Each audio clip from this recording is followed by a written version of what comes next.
Pernahkah Anda merasa keseimbangan Anda tidak sebaik dulu, tapi tidak tahu penyebabnya? Mungkin Anda mulai berpegangan pada dinding saat berjalan, melangkah pendek di tanah yang tidak rata, atau ragu-ragu sebelum melangkah dari trotoar. Ini tidak selalu dimulai dengan jatuh. Seringkali momen kecil yang menumpuk, mengubah hilangnya kepercayaan diri menjadi ketakutan besar akan jatuh. Tapi, inilah fakta yang jarang dibahas. Keseimbangan tidak hilang dalam semalam.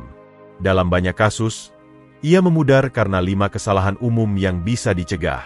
Kabar baiknya, begitu Anda tahu apa saja kesalahan itu, Anda bisa menghentikan penurunan dan bahkan mengembalikan stabilitas yang hilang.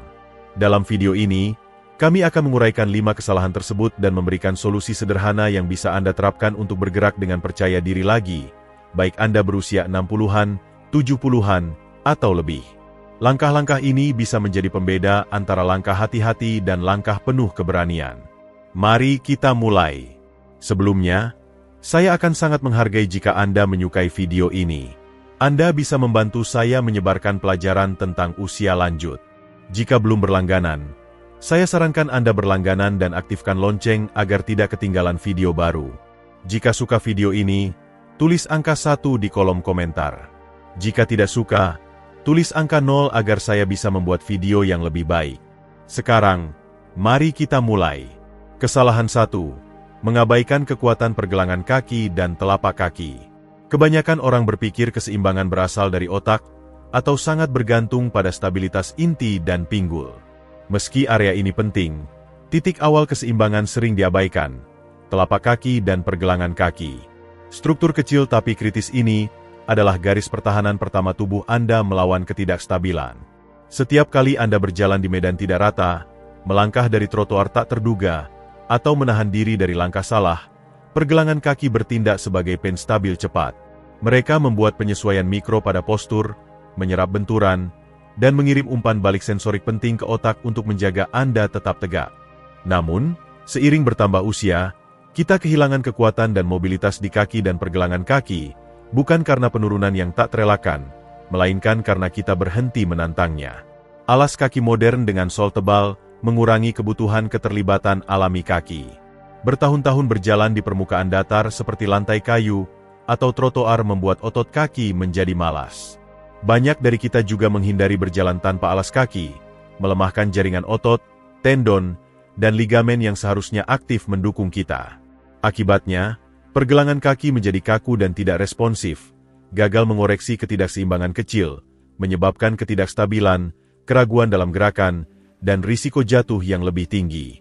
Ambil contoh Budi, seorang pria berusia 76 tahun yang pernah saya tangani. Ia belum mengalami cedera besar, dan penglihatannya tajam, tapi ia sering tersandung. Seperti kaki saya tidak cukup cepat bereaksi, katanya. Saat kami mengevaluasi mobilitas pergelangan kakinya, ternyata sangat terbatas. Kakinya seperti tertidur, karena bertahun-tahun diabaikan. Namun, setelah 2 minggu latihan sederhana, putaran kaki lembut untuk memulihkan mobilitas, menggulung handuk untuk mengaktifkan lengkungan kaki, dan mengangkat tumit untuk membangun kekuatan, keseimbangannya meningkat nyata. Saya tidak pernah sadar betapa pentingnya kaki saya, katanya. Sekarang saya bisa merasakan mereka bekerja lagi. Anda bisa menguji kekuatan kaki dan pergelangan kaki sekarang. Coba berdiri tanpa alas kaki dan angkat tubuh Anda ke ujung jari kaki. Apakah Anda goyah atau sulit tetap stabil? Lalu, coba berdiri dengan satu kaki. Apakah pergelangan kaki Anda terasa aktif dan cepat menyesuaikan? Atau lamban? Jika yang terakhir, Anda tidak sendirian, tapi ini tanda peringatan jelas. Fondasi keseimbangan Anda lemah, dan tanpa intervensi, kelemahan itu akan bertambah parah. Kabar baiknya, memperkuat kaki dan pergelangan kaki tidak memerlukan peralatan mahal atau rutinitas rumit. Mulailah dengan membangunkan otot yang tertidur. Berjalan tanpa alas kaki di permukaan bervariasi seperti rumput, pasir, atau tikar bertekstur untuk merangsang umpan balik sensorik. Gulung bola tenis di bawah kaki untuk melepaskan ketegangan dan meningkatkan sirkulasi. Regangkan betis setiap hari untuk menjaga fleksibilitas.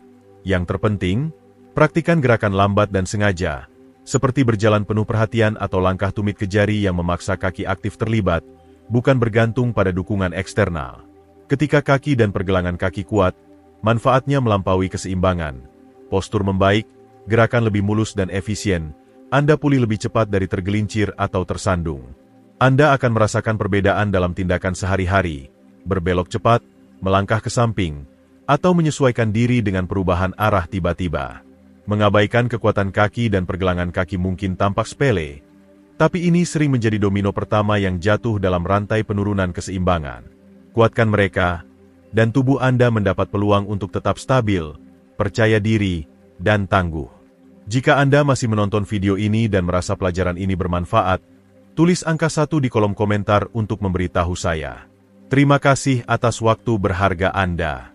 Kesalahan 2. Menghindari latihan keseimbangan sama sekali. Kesalahan kedua lebih halus tapi sama merusaknya. Menghindari latihan keseimbangan sepenuhnya. Sekilas, ini tampak tidak berbahaya.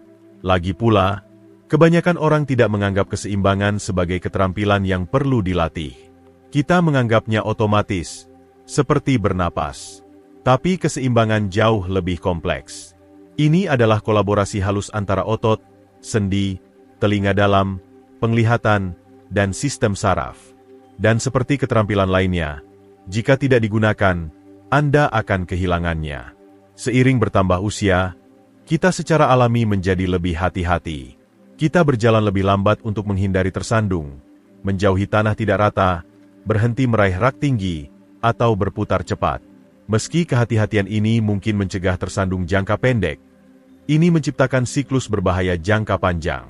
Semakin sedikit kita menantang keseimbangan, semakin lemah ia menjadi. Otot kita lupa bereaksi cepat, otak menerima lebih sedikit sinyal dari saraf yang kurang bekerja, dan kepercayaan diri dalam gerakan memudar, membuat kita semakin ragu. Ini adalah penurunan yang memperkuat dirinya sendiri. Ani, seorang wanita berusia 73 tahun yang saya latih, merangkumnya dengan sempurna. Saya hanya berusaha tidak bergerak terlalu cepat lagi. Saat kami menguji keseimbangannya dengan latihan sederhana, berdiri dengan kaki rapat, berjalan tumit ke jari dalam garis lurus, ia terkejut betapa goyahnya ia. Saya tidak tahu saya kehilangan itu, katanya. Saya pikir saya berhati-hati, tapi saya membuat diri saya lebih lemah. Solusinya bukan mengambil tantangan keseimbangan ekstrim atau aksi berbahaya.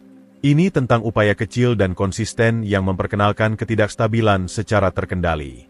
Berdiri dengan satu kaki saat menyikat gigi, praktikan gerakan tai chi yang mengalir untuk meningkatkan koordinasi, berjalan tumit ke jari dalam garis lurus dengan tangan terentang untuk stabilitas. Bahkan berdiri dengan kaki rapat dan menutup mata beberapa detik bisa mempertajam kesadaran tubuh Anda. Latihan sederhana ini lebih dari sekadar memperkuat otot. Mereka memperbaiki koneksi otak tubuh. Mereka mengajarkan sistem Anda cara menyesuaikan, memulihkan, dan menstabilkan secara efisien. Seiring waktu, mereka membangun kembali tidak hanya stabilitas fisik, tapi juga kepercayaan diri. Seseorang dengan keseimbangan kuat bergerak dengan keyakinan. Mereka melangkah melalui keramaian tanpa ragu, meraih benda tanpa memikirkan pijakan mereka. Yang terpenting, mereka percaya tubuh mereka akan merespons saat dibutuhkan. Menghindari latihan keseimbangan mungkin terasa aman saat ini, tapi itu pencuri diam-diam yang mencuri kelincahan, kecepatan reaksi, dan kemandirian seiring waktu. Obatnya, sambut tantangan kecil setiap hari. Keseimbangan bukan hanya tentang tetap tegak. Ini tentang tetap mampu, tak kenal takut, dan bebas dalam gerakan Anda selama bertahun-tahun. Jika Anda masih menonton video ini dan merasa pelajaran ini bermanfaat, tulis angka 2 di kolom komentar untuk memberitahu saya. Terima kasih atas waktu berharga Anda. Kesalahan 3. Menggunakan alas kaki yang tidak tepat atau tidak stabil di rumah. Salah satu kesalahan paling umum namun sering diabaikan yang dilakukan lansia, yang tampak kecil tapi membawa konsekuensi serius, adalah memakai alas kaki yang tidak tepat di rumah atau, lebih berbahaya lagi, berjalan tanpa alas kaki di permukaan licin. Sekilas, ini mungkin terlihat sepele, sesuatu yang tidak layak dipertimbangkan serius di tengah banyak tantangan kesehatan yang datang dengan penuaan. Namun, kenyataannya jauh lebih mengkhawatirkan. Alas kaki yang tidak tepat adalah salah satu penyebab utama jatuh di rumah yang dapat dicegah, yang bisa mengakibatkan patah tulang, rawat inap, dan hilangnya kemandirian yang menghancurkan. Kaki kita adalah fondasi keseimbangan kita, berfungsi sebagai penstabil alami dan peredam kejut tubuh. Mereka adalah keajaiban biomekanik, mengandung lusinan tulang, sendi, otot, dan ujung saraf yang bekerja harmonis untuk menjaga kita tegak dan bergerak. Ketika kita mengorbankan sistem halus ini dengan memakai sepatu tanpa dukungan lengkungan yang memadai, sandal longgar yang lepas setiap langkah, atau bahkan berjalan tanpa alas kaki di permukaan keras seperti kayu, ubin, atau laminasi, kita pada dasarnya menonaktifkan garis pertahanan pertama tubuh terhadap jatuh. Tanpa cengkeraman, bantalan, dan dukungan struktural yang tepat, kaki kita tidak dapat menjalankan fungsi pentingnya, membuat kita rentan terhadap tergelincir, tersandung, dan jatuh berbahaya, terutama saat menavigasi permukaan tidak rata, karpet, atau perubahan ketinggian lantai yang tiba-tiba. Pertimbangkan kasus Dedi, seorang pensiunan berusia 79 tahun yang dulunya aktif, yang tidak pernah memikirkan pilihan alas kaki di dalam ruangan. Selama bertahun-tahun, saya hanya berjalan-jalan di rumah dengan kaos kaki, bahkan di malam hari saat ke kamar mandi, kenangnya. Pendekatan santai ini berubah drastis setelah malam yang menakutkan ketika kakinya tergelincir di karpet kecil. Saya menahan diri di ambang pintu pada detik terakhir. Katanya, suaranya masih penuh ketakutan akan momen itu. Tapi, bukan salah karpet itu. Saya sadar kaos kaki saya sama sekali tidak punya cengkeraman. Saya seperti meluncur di rumah sendiri selama bertahun-tahun tanpa menyadari risiko yang saya ambil. Masalah yang disebabkan oleh alas kaki yang tidak tepat melampaui bahaya tergelincir sederhana. Sepatu dengan sol tipis yang aus menawarkan penyerapan guncangan minimal, meneruskan kekuatan berlebih ke sendi setiap langkah dan berpotensi memperburuk nyeri artritis. Alas kaki yang terlalu longgar atau dengan tapak yang licin memungkinkan kaki bergeser di dalam sepatu, menciptakan ketidakstabilan setiap gerakan. Sebaliknya, sepatu dengan bantalan berlebihan atau tumit tinggi, bahkan yang sederhana, bisa sama berbahayanya karena mengurangi propriosepsi, kemampuan tubuh untuk merasakan posisinya di ruang, dengan mengurangi kontak langsung kaki dengan tanah.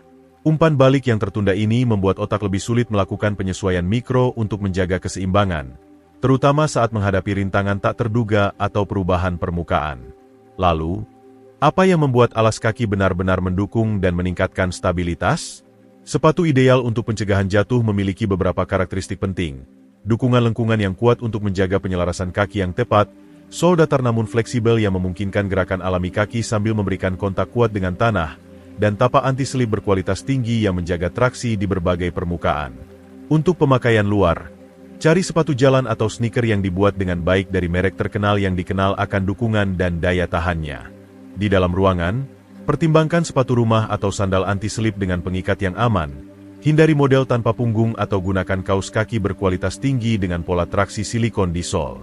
Penting untuk dipahami bahwa kami tidak hanya merekomendasikan sepatu untuk alasan estetika atau kenyamanan dasar. Kami berbicara tentang melengkapi kaki Anda dengan alat yang mereka butuhkan untuk menjalankan tugas penting menjaga Anda tetap tegak dan bergerak. Pilihan alas kaki yang salah, baik di dalam maupun luar rumah, dapat secara perlahan mengikis kepercayaan diri dalam gerakan, membuat Anda lebih ragu dan meningkatkan risiko jatuh. Sepatu yang tepat, sebaliknya, bekerja selaras dengan sistem keseimbangan alami tubuh, memberikan fondasi stabil yang diperlukan untuk gerakan yang aman dan percaya diri. Ini adalah salah satu perubahan paling sederhana namun paling berdampak yang bisa Anda terapkan segera. Periksa alas kaki Anda saat ini. Apakah sepatu Anda pas tanpa terlalu ketat atau longgar? Apakah memberikan dukungan lengkungan yang memadai dan memiliki tapak yang cukup? Apakah solnya fleksibel namun mendukung? Jika sepatu Anda kurang dalam salah satu aspek ini, pertimbangkan untuk menggantinya secepat mungkin. Meski tampak seperti penyesuaian kecil, meningkatkan alas kaki dapat memberikan peningkatan dramatis dalam keseimbangan, secara signifikan mengurangi risiko jatuh sambil meningkatkan mobilitas dan kemandirian Anda secara keseluruhan. Jika Anda masih menonton video ini dan merasa pelajaran ini bermanfaat, tulis angka 3 di kolom komentar untuk memberitahu saya. Terima kasih atas waktu berharga Anda.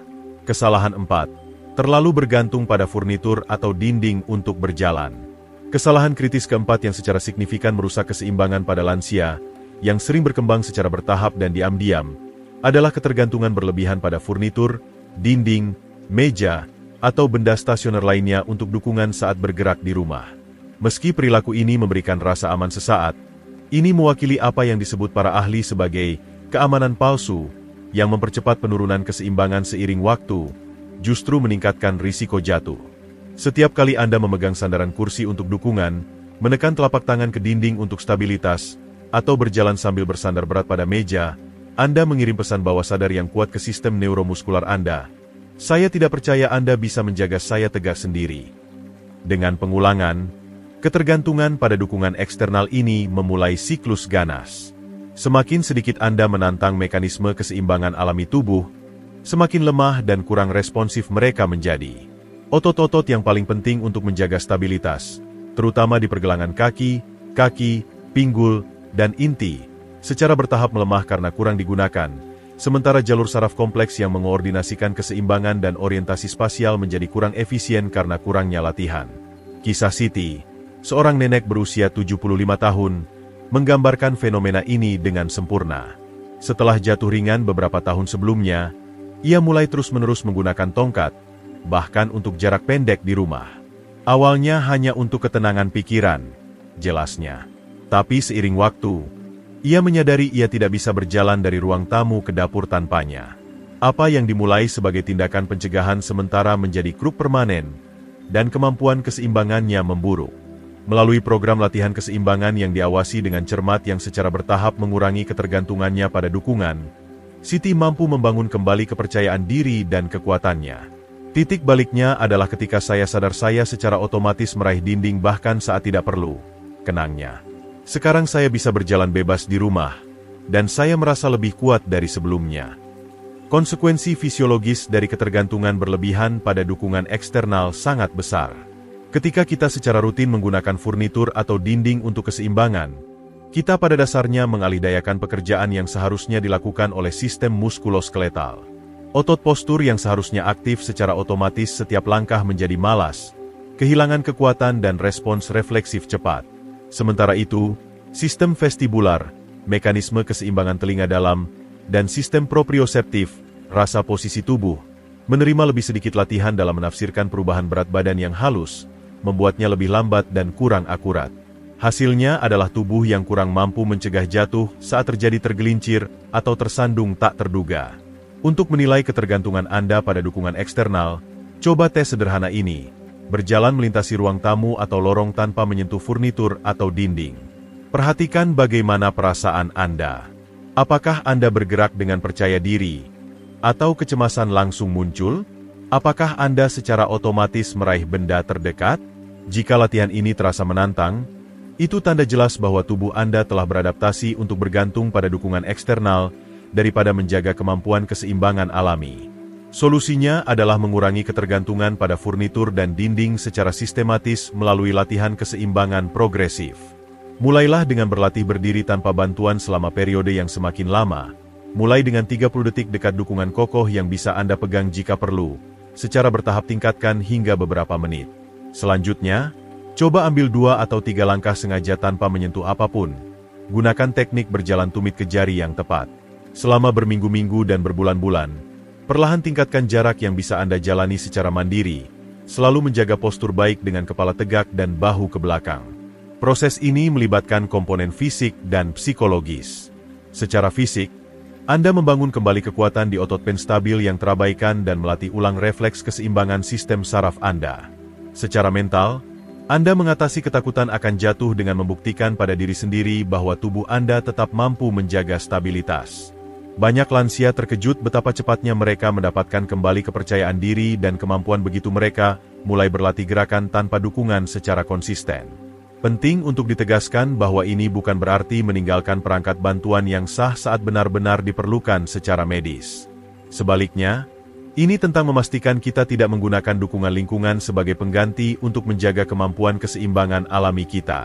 Dengan kesabaran dan latihan konsisten, sebagian besar lansia dapat secara signifikan mengurangi ketergantungan mereka pada furnitur dan dinding untuk stabilitas, menghasilkan postur yang lebih baik, otot yang lebih kuat, dan risiko jatuh yang berkurang drastis. Jika Anda masih menonton video ini dan merasa pelajaran ini bermanfaat, tulis angka 4 di kolom komentar untuk memberitahu saya. Terima kasih atas waktu berharga Anda. Kesalahan 5. Mengabaikan kesehatan penglihatan dan telinga dalam. Kesalahan kelima yang sering diremehkan yang berkontribusi pada masalah keseimbangan pada lansia adalah mengabaikan 2 sistem fisiologis penting, penglihatan dan fungsi vestibular telinga dalam. Banyak orang tidak menyadari bahwa keseimbangan manusia bukan hanya soal kekuatan kaki atau koordinasi. Ini adalah proses yang sangat kompleks yang mengintegrasikan masukan dari beberapa sistem sensorik, dengan penglihatan dan telinga dalam memainkan peran utama. Seiring bertambah usia, perubahan alami dalam sistem visual kita dapat sangat memengaruhi keseimbangan. Pupil menjadi lebih kecil dan kurang responsif terhadap perubahan cahaya, lensa menguning dan menjadi kurang fleksibel, dan sel sensitif cahaya di retina memburuk. Perubahan ini mengurangi ketajaman visual, persepsi kedalaman, sensitivitas kontras, dan kesadaran perifer, semua kritis untuk menavigasi lingkungan dengan aman. Ketika mata kita tidak dapat mendeteksi rintangan di lantai, menilai ketinggian langkah dengan akurat, atau cepat menyesuaikan dengan perubahan pencahayaan seperti berjalan dari ruangan terang ke lorong redup, otak kekurangan informasi spasial yang tepat untuk menjaga keseimbangan. Bersamaan dengan itu, sistem vestibular di telinga dalam, sering disebut organ keseimbangan kita, mengalami degenerasi terkait usia. Jaringan kanal berisi cairan dan sel rambut sensitif ini mendeteksi gerakan dan posisi kepala relatif terhadap gravitasi. Ketika struktur ini memburuk, otak menerima informasi yang kurang akurat tentang posisi tubuh, membuat lebih sulit untuk menjaga keseimbangan, terutama selama gerakan kompleks seperti berputar cepat atau melihat ke atas. Kisah Tono, mantan pemain tenis berusia 80 tahun, menggambarkan bagaimana sistem ini berinteraksi. Pria aktif sepanjang hidupnya, Tono mulai mengalami tersandung tanpa alasan jelas, terutama di lingkungan asing atau kondisi cahaya rendah. Saya kira itu penuaan normal, katanya. Saya tersandung pada ketidakrataan kecil di trotoar, atau salah menilai langkah. Evaluasi menyeluruh mengungkap beberapa faktor, resep kacamata yang sudah usang yang gagal mengoreksi katarak yang berkembang, gangguan pendengaran signifikan yang juga memengaruhi fungsi vestibularnya, dan vertigo posisional paroksismal jinak, BPPV, yang tidak terdiagnosis, gangguan telinga dalam yang umum. Setelah memperbarui kacamatanya, menerima alat bantu dengar, dan menyelesaikan terapi rehabilitasi vestibular, perbaikan Tono sangat dramatis. Seperti seseorang menyalakan lampu kembali, katanya kagum.